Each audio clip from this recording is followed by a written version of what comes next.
നമസ്കാരം, ഞാൻ M A Suhail. Krishnan ഉണ്ണീസ് കാണാ കാഴ്ചകളിലെ ഒരു പുതിയ എപ്പിസോഡിലേക്ക് സ്വാഗതം ചെയ്യുന്ന എല്ലാവരെയും. നമ്മുടെ കഴിഞ്ഞ എപ്പിസോഡിൽ സജി ജോൺ മിൽട്ടൺ, കേരളത്തിലെ പ്രഗത്ഭനായ വയലിനിസ്റ്റിനെ നിങ്ങൾക്ക് വേണ്ടി പരിചയപ്പെടുത്തിയിരുന്നു. അതിന്റെ രണ്ടാമത്തെ എപ്പിസോഡിലേക്ക് എല്ലാവർക്കും സ്വാഗതം. സജിയേട്ടാ, വീണ്ടും നമസ്കാരം. ഓക്കെ, അപ്പൊ നമ്മൾ കഴിഞ്ഞ എപ്പിസോഡിൽ കുറച്ച് കാര്യങ്ങളൊക്കെ അറിഞ്ഞു. ചില പാട്ടുകളൊക്കെ നമ്മൾ മനോഹരമായിട്ട് സജിയേട്ടൻ വായിച്ചു തന്നു. എനിക്ക് ചോദിക്കാനുള്ളൊരു ചോദ്യം, ഒരു വയലിനിസ്റ്റിന് അല്ലെങ്കിൽ ഒരു ഇൻസ്ട്രുമെന്റ് വായിക്കുന്ന ഒരാൾക്ക്, സിനിമയിലാവട്ടെ എവിടെ ആവട്ടെ, ഇതിനെ കുറിച്ചുള്ള ഒരു സാങ്കേതിക അറിവാണോ വേണ്ടത്, അതോ ഒരു വികാരത്തെ ഉൾക്കൊള്ളാൻ, ആ പാട്ടിന് എന്താണ് വേണ്ടത് എന്ന വികാരത്തെ ഉൾക്കൊണ്ട് ഇത് വായിക്കുകയാണോ വേണ്ടത്, അതോ വെറുതെ ഇത് അറിഞ്ഞാൽ മതിയോ? എന്താണ് സജിയേട്ടന്റെ ഒരു അനുഭവത്തിൽ നിന്ന്? അങ്ങനെയല്ല, സാങ്കേതികമായിട്ട് അറിയണം. അതാദ്യം നമ്മൾ അവിടെ എത്തുള്ളൂ. അവിടെ എത്തിക്കഴിഞ്ഞാൽ ആ സോങ്ങിന്റെ മ്യൂസിക് ഡയറക്ടർ ഉണ്ടാവും. ആ പുള്ളി എന്താണ് ഉദ്ദേശിച്ചത്, ആ പാട്ടിന്റെ ഒരു സോൾ, ആത്മാവ് അദ്ദേഹം എന്തെങ്കിലും ഉദ്ദേശിച്ചിട്ടുണ്ടാവും. പക്ഷെ നമുക്ക് തരുന്ന ബിറ്റ് പ്ലെയിൻ ആയിട്ടായിരിക്കും. നമുക്ക് നൊട്ടേഷൻ മാത്രം തരുള്ളൂ. പുള്ളി വേണമെങ്കിൽ ഒന്ന് മൂളി തരൂ. പക്ഷെ അത് ആ പാട്ടിനോട് ചേർന്ന് എല്ലാവരും കേൾക്കുമ്പോ ആ ബിറ്റും ആസ്വദിക്കാൻ പറ്റുന്ന രീതിയിൽ വായിക്കേണ്ടത് നമ്മുടെ കടമയാണ്. അത് നമ്മൾ എത്രത്തോളം നന്നാക്കുന്നു, അതാണ് അതിന്റെ ഫീലും കൂടി അതാണ്.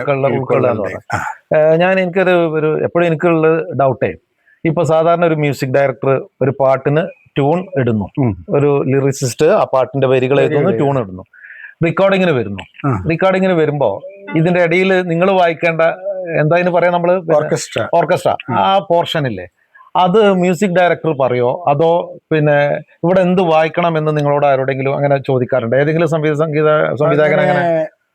അതോ അങ്ങനെ അവർ തന്നെയാണോ എല്ലാം തീരുമാനിക്കുന്നത്? തബലയുടെ അങ്ങനെ വളരെ കുറച്ച് പേര് കേരളത്തിലേ ഉള്ളൂ.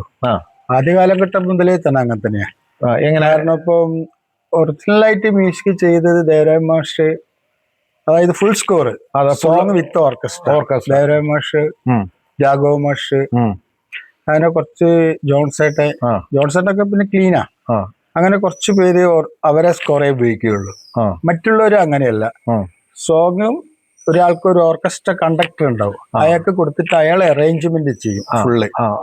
അതിനിപ്പോ അത് അറേഞ്ച്മെന്റ് ചെയ്തിട്ട് മ്യൂസിക് ഡയറക്ടർ അവിടെ എന്താന്ന് മാറ്റാന്ന് പറഞ്ഞാൽ അങ്ങനെ മാറ്റും. അപ്പൊ അദ്ദേഹമാണ് ഇതൊക്കെ ചെയ്യുക. അങ്ങനെയാണ്, അദ്ദേഹത്തിന്റെ കയ്യിലാണ് ആ പാട്ടിന്റെ ജീവൻ കിടക്കുന്നത്. അപ്പൊ ബിറ്റ് ബാക്കിയുള്ള വായിക്കുന്നതൊക്കെ രവീന്ദ്ര മാഷ പാട്ടുകളാണെങ്കിലും രവീന്ദ്ര മാഷ ഒരു സോങ് ഫുള്ള് ചെയ്തിട്ട് പക്ഷെ അതിന്റെ ജീവൻ കിടക്കുന്നത് അതിന്റെ ഓർക്കസ്ട്രയിലാണ്.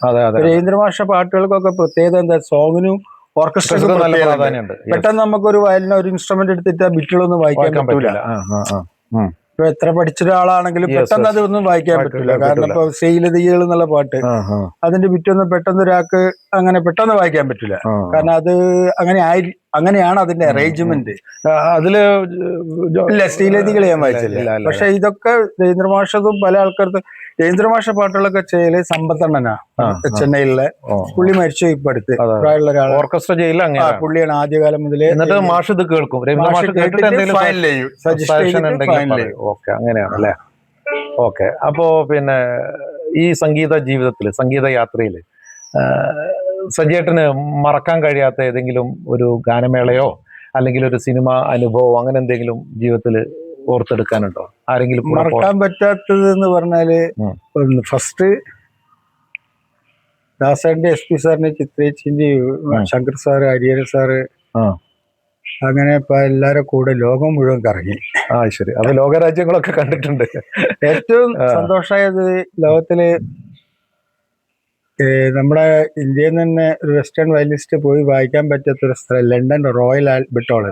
അവിടുത്തെ ഏറ്റവും വലിയ ഹാളില് അവിടെ ദാസേട്ട, എസ് പി സാറ്, ചിത്ര ചേച്ചി, അവരൊരു ഓർക്കസ്ട്ര വായിക്കാൻ പറ്റി. ഞാൻ ദൈവത്തിനോട് വളരെയധികം നന്ദി പറയും. Very good. അത് പിന്നെ എന്താ പറയാ, ഒരു പിന്നെ സംഗീത യാത്രയിലെ ഒരു വയലിനിസ്റ്റിന്റെ അല്ലെങ്കിൽ ഒരു ഇൻസ്ട്രുമെന്റ് വായിക്കുന്ന ആളുടെ ജീവിതത്തിൽ ഏറ്റവും മഹത്തായ ഒരു അനുഭവമാണ്. ലണ്ടനില് ആ ഒരു എന്താ പറയാ സംഗീതത്തിന്റെ ഒരു സാമ്രാജ്യത്തിൽ അല്ലെ, അങ്ങനെയൊക്കെ പറയാം. ലോകത്തിലെ തന്നെ സംഗീതത്തിന്റെ ഒരു പിന്നെ ഏറ്റവും പ്രമുഖമായ സ്ഥാപനത്തില് അവിടെ ദാസേട്ടന്റെ ചിത്ര ചേച്ചിയുടെ കൂടെ അല്ലെ വായിക്കാൻ കഴിഞ്ഞു എന്നുള്ള ഏറ്റവും ഒപ്പേര ഹോള് ഓസ്ട്രേലിയ, ന്യൂസിലാൻഡ്, കാനഡ. അപ്പോ സഞ്ചരിക്കാത്ത ഇടങ്ങളില്ല.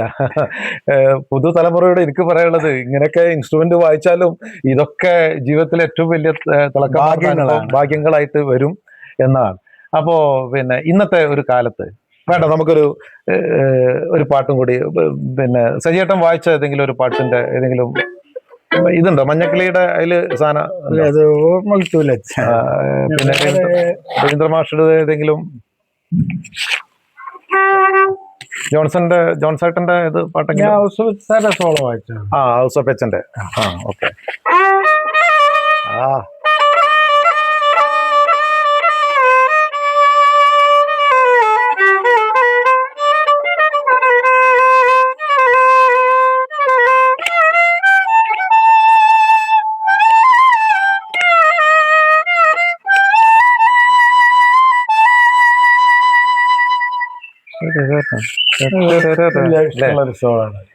കുഞ്ചാക്കോ ബോബൻ അഭിനയിച്ച അല്ലേ സന്ധ്യയുടെ സോളോ എനിക്ക് ഇഷ്ടമാണ്. സന്ധ്യ അതുകൂടി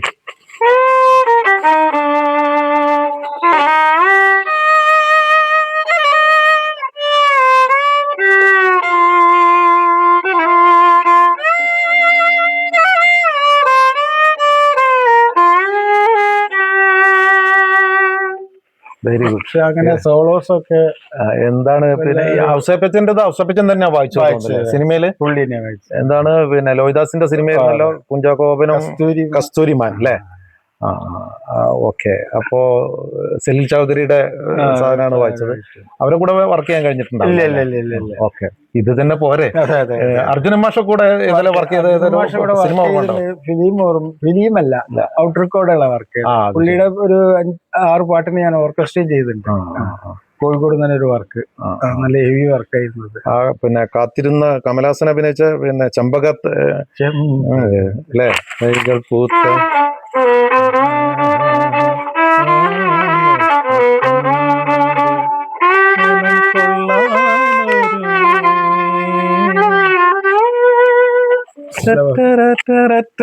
അപ്പൊ വലിയ സന്തോഷം. അപ്പൊ എനിക്ക് ഒരു കൗതുകത്തിന് ഒരു ചോദ്യം ചോദിക്കാനുള്ളത്, ഇന്നിപ്പോ പിന്നെ സാങ്കേതിക വിദ്യ ഒരുപാട് കമ്പ്യൂട്ടർ യുഗമാണ്, പിന്നെ AI യുഗമാണ്. അന്നത്തെ കാലത്ത് ലൈവ് വായിക്കുന്നതും ഇന്നും തമ്മിൽ എന്താണ് ഒരു വ്യത്യാസമായിട്ട്? ഇപ്പം ലാസ്റ്റ് സിനിമയിൽ വർക്ക് ചെയ്തു തോന്നുന്നു, എന്തെങ്കിലും വ്യത്യാസമായിട്ട് തോന്നുന്നുണ്ടോ? പണ്ടത്തെ റെക്കോർഡിംഗ് വ്യത്യാസം എന്ന് പറഞ്ഞത് ഇനിയുള്ള കാലഘട്ടം, വരുന്ന കാലഘട്ടം ഈ ഇപ്പൊ അടുത്ത ജനറേഷൻ ഇപ്പൊ വരുന്നത്, ഇനി ലൈവ് വായിക്കുന്നത് കുറയും, ആർട്ടിസ്റ്റുകൾ കുറയും. കാരണം ഞങ്ങളൊക്കെ ഫീൽഡിൽ വരുമ്പോ സ്കൂൾ റെക്കോർഡിംഗ് ആയിരുന്നു. അത് ഞങ്ങള് ലൈവ് വായിക്കണം, കറക്റ്റ് ആയിട്ട് വായിച്ചാൽ അത് റെക്കോർഡ് ചെയ്തിട്ട് തെറ്റിയാ പോയി. അപ്പൊ അത് നമുക്കൊരു വലിയ പ്രാക്ടീസ് ആയിരുന്നു. ഒരുപാട് വട്ടം വായിക്കുക. ഇപ്പൊ അതിനുള്ള സൗകര്യം ഇല്ല. ഇപ്പൊ പോവുക, എന്താ ബിറ്റ് കിട്ടുക, എന്തെങ്കിലും വായിക്കാ വരിക, അത് പ്രാക്ടീസ് ചെയ്യണം. അതിന്റെ ആത്മാർത്ഥത, ആ ബിറ്റിന്റെ ഒരു റേഞ്ച് എങ്ങനെയാ, അത് ഒന്നും നമ്മൾ മനസ്സിലാക്കണില്ല.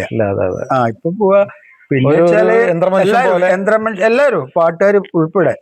ഇപ്പൊ പാട്ടുകാരെ സ്ഥിതി ഞാനിപ്പോ ഓർക്കസ്ട്രേഷൻ ചെയ്യുന്നതിനെ കൊണ്ടാണ് ഞാൻ ഇത് തുറന്നു പറയുന്നത്.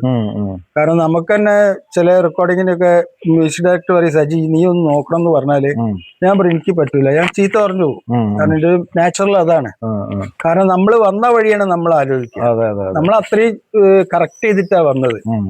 അപ്പൊ ഇപ്പത്തെ കുട്ടികൾ വരിക, മൊബൈലില് പാട്ട് വരികൾ എടുക്കുക, അത് പാടുക എന്ന് പറഞ്ഞാൽ ഒരു കഷ്ണം പാടി നിർത്തും, പിന്നെ പഞ്ച് ചെയ്തെടുക്കും. അപ്പൊ ആ കുട്ടിക്ക് തന്നെ ആ പാട്ട് മുഴുവൻ അറിയില്ല. അതാണ് അവസ്ഥ. അത് മാറണോ? കുറെ ഞാനിപ്പോ ഇന്നലെ ഒരു സിനിമ, അതായത് ഒരു പിന്നെ എന്താ പറയാ ഒരു ആൽബം കണ്ടു. KB അബിട്ടിമാഷ് അരീക്കോട് അബിട്ടിമാഷ് സംഗീതം ചെയ്തൊരു ആൽബം, പിന്നെ മാമ്പുഴ പിന്നെ ജഷീല മാമ്പുഴയാണ് അതിന്റെ പിന്നെ ലിറിസിസ്റ്റ്. അപ്പോ അത് മുഴുവൻ ആ സിനിമ ഒരു 5 മിനിറ്റുള്ള ഒരു ആൽബം മുഴുവൻ AI-യിലാണ് ചെയ്തത്. സംഗീതം അടക്കം അതിന്റെ അടക്കം ചെയ്തത് AI-യിലാണ്. അപ്പൊ പുതിയ കാലത്ത് ഒരുപാട് പിന്നെ ബുദ്ധിമുട്ടുകളുണ്ട് അല്ലെ? ബുദ്ധിമുട്ടുകളില്ല. നമുക്ക് നമ്മൾ എന്ന് പറഞ്ഞാല് ഏതൊരു നല്ല പ്രൊഫഷണൽ ആയിട്ടുള്ള ഒരു ആർട്ടിസ്റ്റിന് എന്നും ജോലി ഉണ്ടാവും. അതിപ്പോ ഏത് സിസ്റ്റം വന്നാലും ഗാനമേളയിൽ അത് ഇല്ലാതെ പറ്റൂല. ലൈവ് വായിക്കാതെ അപ്പൊ എന്തായാലും നമുക്ക് നമ്മുടേതായുള്ള വർക്ക് ഉണ്ടാവും. ഞാനിപ്പോ ലാസ്റ്റില് സജിയേട്ടൻ വായിക്കുന്നത് കണ്ടതേ അസ്ലം നൈറ്റ് ഉണ്ടായിരുന്നു കോഴിക്കോട് രാമനാട്ടുകര. അതാണ് ഇപ്പൊ നമ്മൾ അവസാനമായിട്ട് കണ്ടത്. പിന്നെ അപ്പൊ ഓക്കെ, സന്തോഷം. എനിക്ക് ചോദിക്കാനുള്ള മറ്റൊരു ചോദ്യം, ഇനി വരാൻ പോകുന്ന ആളുകള് ഇപ്പം വയലിനാവട്ടെ ഏത് ഇൻസ്ട്രുമെന്റ് ആവട്ടെ ഈ രംഗത്തേക്ക്, സിനിമാ രംഗത്തേക്കോ അല്ലെങ്കിൽ പ്രൊഫഷണൽ ഈ ഇൻസ്ട്രുമെന്റ് രംഗത്തേക്ക് വരാൻ പോകുന്ന ഒരാളോട് എന്താണ് പിന്നെ സജിയേട്ടന് ഉപദേശിക്കാനുള്ള ഒരു ഉപദേശം എന്നോ അല്ലെങ്കിൽ ഒരു നിർദ്ദേശം എന്നെന്താണ്? നിർദ്ദേശം. അതെ, ഉപദേശം. കാരണം ഇപ്പത്തെ ഞാൻ പറഞ്ഞില്ലേ, അത് വളരെ ഒരു മോശാവസ്ഥയിലേക്കാ പോകുന്നത്. കാരണം ഒന്നും നാച്ചുറൽ അല്ല, ഒക്കെ ആർട്ടിഫിഷ്യലാണ്, ഒക്കെ കമ്പ്യൂട്ടറിൽ യന്ത്രവൽകൃതമാണ്. ഇപ്പൊ ഒന്നാമത് വയലിൻ തന്നെ എടുക്കുകയാണെങ്കിൽ വെസ്റ്റേൺ നൊട്ടേഷൻ പഠിച്ചു കഴിഞ്ഞാല് അത് പ്രാക്ടീസ് ചെയ്തിട്ട് അത് പുറത്ത് അവതരിപ്പിക്കുമ്പോൾ അത് അത്രയും കറക്റ്റ് ആയിരിക്കണം. വെറുതെ വായിച്ച പോലെ. കാരണം ഒന്നാമത് വെസ്റ്റേൺ നൊട്ടേഷനും നമ്മൾ പഠിക്കുകയാണെങ്കിൽ നമ്മളെ കേരളത്തിലുള്ള മ്യൂസിക് വ്യത്യാസമുണ്ട്. നമ്മുടെ ഇപ്പൊ ഓൾറെഡി ക്ലാസിക്കൽ സോങ്സ് ഒക്കെ വരുമ്പോ അതില് നമ്മളെ സ്കെയിലാണെങ്കിലും അതിൽ പല നോട്ടുകൾ വ്യത്യാസം വരും. അപ്പൊ അതും കൂടി ബേസിക് ഒക്കെ പഠിക്കണം, പഠിച്ചിട്ട് അല്ലാതെ പെട്ടെന്ന് വന്നിട്ട് നമ്മള് അയ്യോ അത് ഇങ്ങനെ അത് അല്ലല്ലോ എന്ന് അങ്ങനത്തെ ഒരു അവസ്ഥ വരരുത്. ഒരു പാട്ട് വായിക്കാൻ പഠിച്ചാ പോരാ, പാട്ട് വായിക്കാൻ പഠിച്ചാ പോരാ, അതിന്റെ റൂട്ടുകളും കാര്യങ്ങളും ഒക്കെ പഠിക്കണം. അപ്പൊ നമുക്ക് ഏകദേശം കൺക്ലൂഡ് ചെയ്യാൻ തോന്നുന്നു. സജി ജോൺ മിൽട്ടന്റെ ജീവിതത്തില് ഒരുപാട് പേര് നിങ്ങളുടെ ഓർക്കസ്ട്രയായിട്ട് ബന്ധപ്പെട്ട് കലാകാരന്മാരുണ്ട്. അവരുടെ ഒന്ന് കോഴിക്കോട്ട് പാട്ട് എന്ന് പറഞ്ഞാൽ റാഫി പാട്ടുകളും അതുപോലെ തന്നെ പിന്നെ ഒരു എന്താ പറയാ ഒരു കൊട്ടാരം തന്നെയാണ് പാട്ടിന്റെ കലാകാരന്മാരുടെ. ആരൊക്കെ പേരുകളാണ് ഒന്ന് ഓർത്തെടുക്കുക നിങ്ങളുടെ കൂടെ ഓർഗനാണെങ്കിലും? ഫസ്റ്റ് എനിക്ക് പറയാനുള്ള ഏറ്റവും വലിയ ഒരു കടപ്പാട് എനിക്കൊരു ഗുരു പോലെ തന്നെ പപ്പേട്ടനോടാണ്. കോഴിക്കോട് പപ്പേട്ട, ഹരിദാസേട്ടൻ, അവരൊക്കെ ഞാൻ ഫീൽഡിൽ വരുമ്പോ എന്നെ വളരെയധികം സഹായിച്ചിട്ടുണ്ടല്ലേ? അതായത് അവര് കോഴിക്കോട് ഒരു ഓർക്കസ്ട്രയിൽ അവർ ഇല്ലാതിരിക്കാറില്ല, കാരണം അവരെ കൂടെ ധൈര്യമാണ്. അന്ന് പണ്ട് ഈ സീക്വൻസ് ഇല്ലല്ലോ, ഒക്കെ നാച്ചുറൽ ആയിട്ട് വായിക്കണം. അപ്പൊ അതിനൊരു സന്തോഷം ഉണ്ടായിരുന്നു. ഇന്നിപ്പോ അതല്ല, മാറി സിസ്റ്റം. പപ്പേട്ടന് ഒക്കെ സ്റ്റേജിന്റെ മുന്നിൽ ഇരുന്നാൽ തന്നെ ഒരു ധൈര്യം, ഓഡിയൻസിനും ഒരു ആത്മവിശ്വാസം. തീർച്ചയായിട്ടും. പിന്നെ ആരൊക്കെയാണ്? ജോയ് വിൻസെന്റ്, അങ്ങനെ കുറെ ആൾക്കാർ കോഴിക്കോട് എനിക്ക് നന്ദിയുണ്ട് എല്ലാവരും. പിന്നെ പലതും എന്താ പ്രശ്നം വെച്ചാല് പ്രായമാകുമ്പോ പല ആൾക്കാരും നമ്മളെ മറന്നുപോകും.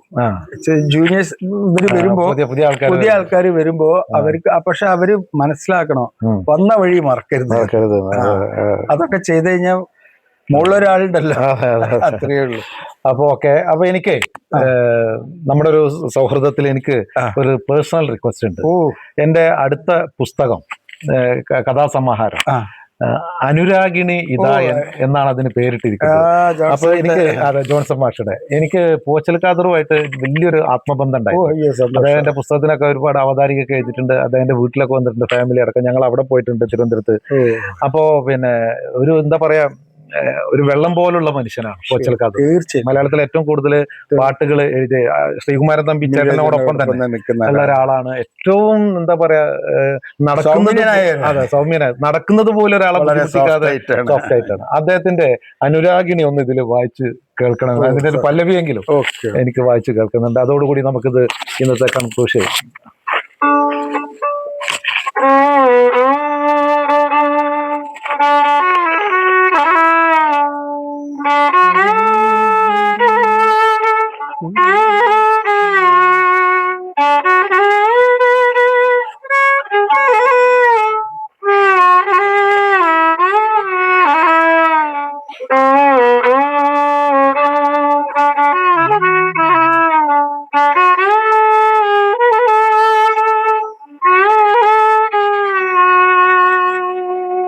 ഓക്കെ.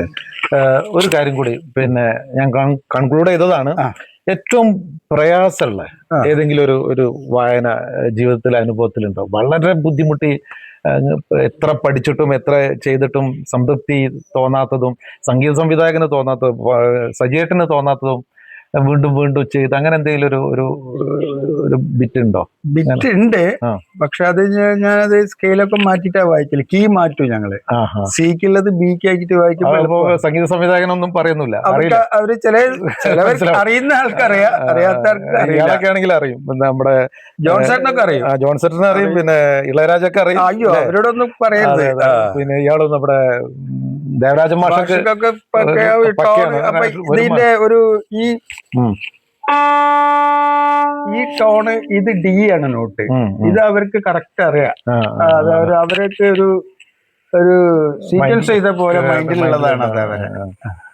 ഓക്കെ, ഇനി നമുക്ക് പിന്നെ എനിക്ക് കൊതി തീരാത്തതുകൊണ്ടാണ് ഒരു പാട്ടും കൂടി വായിച്ചിട്ട് നമുക്ക് അങ്ങോട്ട് അവസാനിപ്പിക്കാം. ഏറ്റവും ഇഷ്ടപ്പെട്ട പിന്നെ സജിയേട്ടൻ വായിച്ചതോ അല്ലെങ്കിൽ മലയാള സിനിമയിലെ ഏതെങ്കിലും, അല്ലെങ്കിൽ ഹിന്ദി സിനിമ റാഫിയുടെ ഏതെങ്കിലും അത്.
ഇതിന് ഞാൻ പ്രത്യേകം നന്ദി രേഖപ്പെടുത്താണ്. കാരണം എന്താന്ന് വെച്ചാല് ഈ പാട്ട് എന്റെ ഉപ്പാക്ക് ഇപ്പൊ ഇല്ല, ഏറ്റവും പ്രിയപ്പെട്ട, എനിക്ക് കുട്ടിക്കാലം മുതൽ എനിക്ക് വാപ്പന്റെ പുറത്ത് കയറി നിൽക്കുമ്പോ എനിക്ക് പാടിത്തരുന്ന ഒരു പാട്ടാണ്. എന്റെ ചെറുപ്പം മുതൽ എന്നെ ഉള്ളിൽ കയറിയ ഒരു പാട്ടാണ് ഈ പാട്ട്. അപ്പൊ അത് വായിച്ചതിന് ഞാൻ പറഞ്ഞപ്പോ ഞാൻ ഇതാവും വായിക്കുന്നത് എനിക്കറിയില്ലായിരുന്നു. പക്ഷെ എന്താണെന്നറിയില്ല, ഒരു നിമിത്തം പോലെ സജിയേട്ടൻ ആ പാട്ട് വായിച്ചതിന് എക്കിപ്യാർക്ക നഗ്മാഹെ എന്ന് പറഞ്ഞ ഷോർ എന്ന് പറഞ്ഞ സിനിമ ഏതാണ് അല്ലെ, അതില് വായിച്ചതിന് വലിയ സന്തോഷം. അപ്പോൾ ഇത്ര സമയം ഞങ്ങളുടെ ഈ ചാനലിനോടൊപ്പം ചേർന്നതിന്, പാട്ട് വായിച്ചതിന്, പാട്ടിന്റെ അനുഭവങ്ങൾ ഞങ്ങളുമായിട്ട് പങ്കുവച്ചതിന് കൃഷ്ണനുണ്ണീസ് കാണാ കാഴ്ചകൾ എന്ന് പറയുന്ന യൂട്യൂബ് ചാനലിന്റെ എല്ലാവിധ നന്ദിയും നമസ്കാരവും കടപ്പാടും രേഖപ്പെടുത്തുന്നു. Thank you very much. നമുക്ക് മറ്റൊരു എപ്പിസോഡിൽ കാണാം.